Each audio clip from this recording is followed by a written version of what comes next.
Whatever y'all want to do. I know. We're gonna record this and put it on the YouTube, and you can share it over to And all that the stuff. Wyatt will send it to me. Yeah. The Wyatt on the YouTube. Yeah, we're gonna put it on the YouTube right here. On the World Wide Web. I think so. Yeah. www. Yeah. Yes, that. On the line. We're gonna put it on the line. I'm gonna leave you a bad DM on the Facebook. You better shut your mouth. Yeah, and we're gonna put it on the line. All right. Yes, and so we're about to get started, and this is gonna be all about sport hunting. All right. I don't even get to talk about it. Hello, Austin, Texas. You're listening to the Home Team with Troy and Wyatt, where we bring sports and money together for your education and entertainment. If you have any questions about anything we say today, please reach out to me at loansfromtroy.com or give me a call at 855-299-HOME. And as always, this segment is brought to you by Facebook. By Facebook? Meta started sponsoring us? I wish. I'm just kidding. The reason why you're saying is they did a lot of... Anyway, but no, we'll talk about that because this is where you reach Wyatt. It's on the Facebook. The Facebook. Yes, and then Security National Mortgage brought this to us. I was like, dude, Mark Zuckerberg is sponsoring us now. Well, I talked to him when we were in Hawaii. Hopefully SpaceX is next. I hope they're sponsoring us next time because I want to meet Elon. Yes. I like Elon. This segment is brought to you by Security National Mortgage, where we turn houses and homes by financing your American dream. Before we got too far off, I love it. I love it. Well, we went down that ADD rabbit hole, didn't we? Yes. We were about to go there. Because, Elon Musk, is funny, is that he, in my opinion, is a lightning rod for good and bad from the same people. I mean, he left California because of COVID, the restrictions and everything else, and before that, and taxes. And before that, though, he was literally the icon of conservation and all that stuff. And then all of a sudden, since then, now that far left 10%, they hate him. Whereas 3 years ago they loved him, and so it's just Elon's just a crazy. I mean, he does not care. He just he doesn't care. He's going to move forward no matter what. And if you look at him, he picks no side. I mean, no. He's just this is right and this is wrong. Right. It has to be done. Yeah. And doesn't even apologize. Yeah. Yeah. No. But when he says it, you're kind of like, no, that makes sense. So okay. I'm sorry. I apologize. I'm sorry. I'll try to do better. Right. I apologize. You're right. I'm wrong. I'll try to do better. Yeah. Right? Are you the new Chuck Norris? Yeah. He could be. He could be. Right. Be the new Chuck Norris, I like that. Yes. Yeah. Hey, but for this segment, we're going to be talking about sports hunting, which of course is honestly one of my favorite pastimes, other than football. Yeah, football, yeah, right. So that's when I get excited, and fishing as well. But we're lucky to have Zach here. So yes, Zach LeLeux. He's is it LeLeux? LeLeux? Yeah. LeLeux? It's got a little Cajun influence. LeLeux? Yes. LeLeux. Just funny. Yep. He is, of course, with Burks Quail Run. And the best way to get a hold of him, because after all the talking we've done, you want to talk to him. It's 903-790-5907 is the best way to get a hold of him, because what we're about to tell you is going to blow your mind when it comes to hunting birds. So the thing is about this is and again, we were talking about that, right? You hit the. I mean, you didn't even have to talk before we came to the radio station. You said exactly what I was thinking, and what him and I've had these conversations. That here in Central Texas, when we were growing up, we used to go quail hunt. Almost every weekend. We used to go quail hunt, and we had dog. I didn't have bird dogs. That's why I wanted to get a bird dog. They had bird dogs, and we don't have quail anymore. So we had this gentleman. Go ahead. I was told. So this could be a wives' tale. Yeah. That it's the fire ants. So this is what we're about to get into. Yeah. So being in the industry, that's the myth I've heard is that it's the fire ants that run off our quail. What happened to the quail? Well, since this is AM radio, I'll just say that's hogwash. There you go. He said hogwash. I like it. No, I don't believe that. I feel like, in fact, we'll talk about Elon. I feel like how he is in a lot of ways. I try to stay neutral, but we as humans tend to kick the can down the road, and we always blame something else. And I'm not saying global warming, whatever. I feel like it's human error. We encroached on their land. We started pesticides and herbicides on the farmlands that we didn't have all those years ago. We have GPS farming now, whereas your great-granddaddy, when he plowed the fields, you'd have 5 feet from the fence line of tall brush where the quail would covey, and now they can get within 3 inches of that fence line. We don't raccoon hunt anymore. Raccoons eat their eggs. I mean, it's a lot of stuff that it goes on and on. Wait, and on. we don't raccoon hunt anymore? Well, not as much as we used to. Not like it used to be. Usually you would sell, you would trap and sell raccoon furs and what have you. It's like I do, but as a whole, as a whole, we don't anymore. And And I am very for, yes, our business is for profit and we try to make some money at it, but I am for the conservation of wildlife. And Elon Musk said it best about his vehicles. He said, I don't patent anything because if you can make a better vehicle that will save this world, I'd rather you do it. I'd rather someone beat me. And I'd be willing to shut down if we could get the quail population built back up. It's just, I don't think it's going to happen. Now, you said something else interesting. The birds you raise are birds that you almost, they're not meant to re-establish the quail population. No, I'm completely against that. I will die on that hill. I do not believe that you should take pen-raised birds and try to reestablish the population with wild quail, because you are then taking the good genetics of a wild quail and mixing them with a pen-raised bird, which has no good genetics, could be inbred, and you're creating like a half-dumb quail. And they're going to breed again, and you just keep breeding silliness into it. It's like, no, try to keep the healthy quail out healthy. Right. Just so you know, he needs to go work on these bee labs, because we wouldn't have these freaking killer bees because of that thought right there. People don't think down the line.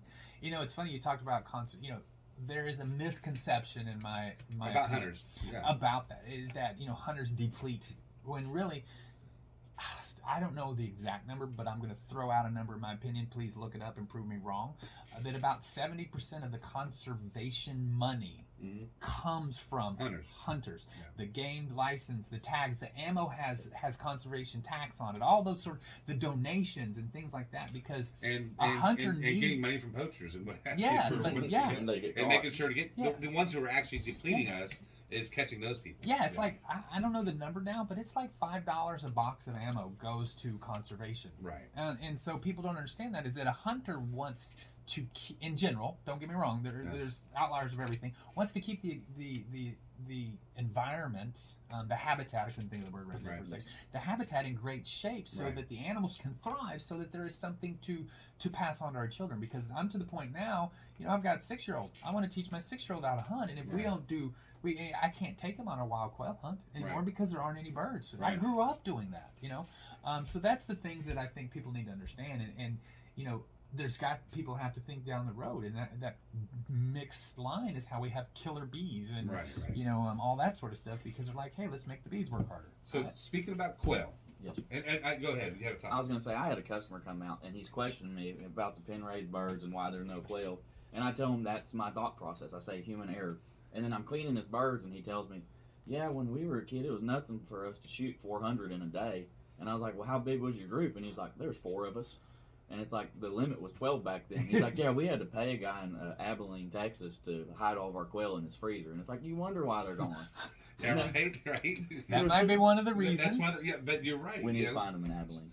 So he's like, I don't know his address now. We're going to take it down. That being said, though, so when people come out there, you're not putting these things in cages. They actually have free flying, big giant. And I've gotten to see them. So you have quail, chucker, and pheasant. And they're hard to And I know that there's a lot of people out there that did exactly what I did, exactly what you did. What the heck is a chucker?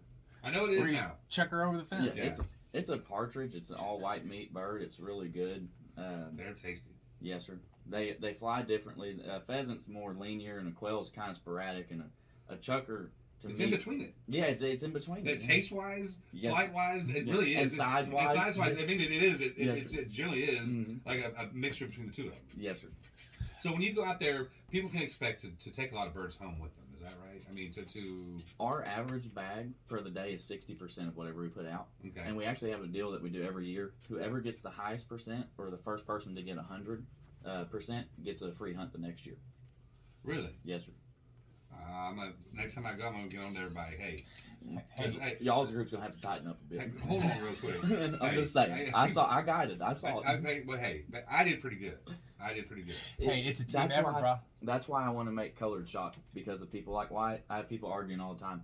Oh, I shot that bird. No, I shot. No, that's the thing about bird hunting that's fun when you go dove hunting, is you never come home with 6. It's 6.5, right? Because you're instead of arguing with your buddy next to you, y'all just split it. So you obviously haven't taken the hunter safety course, because you're not supposed to be crossing fields of fire, sir. So we don't do that, and let me come back to that. Right. Just so you know, if you come out there and you're, because sometimes you mix groups, right? Sometimes, or no, it's always a group.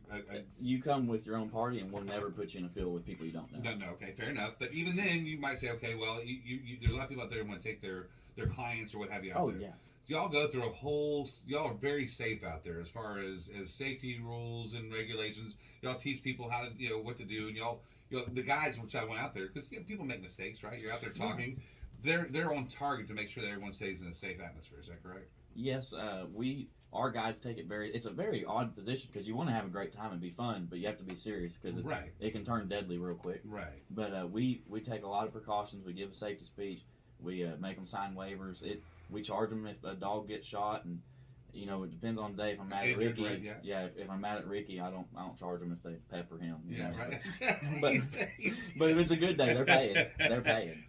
Yeah. But nonetheless, I mean, it's safe for younger adults, right? You have your son and son father combos, and that's a safe atmosphere. And we get a lot of people that have never even shot guns before. Oh wow. Oh yeah. That would scare me. It's nerve wracking, sure. But they don't want to go, and this is a big thing. They don't want to go into the wild and not know what they're doing. They'd rather go into a controlled environment. This is a great opportunity.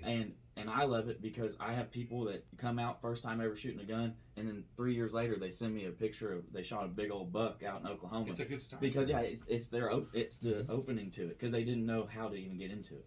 So you also have like skeet shooters out there, so you have to do it.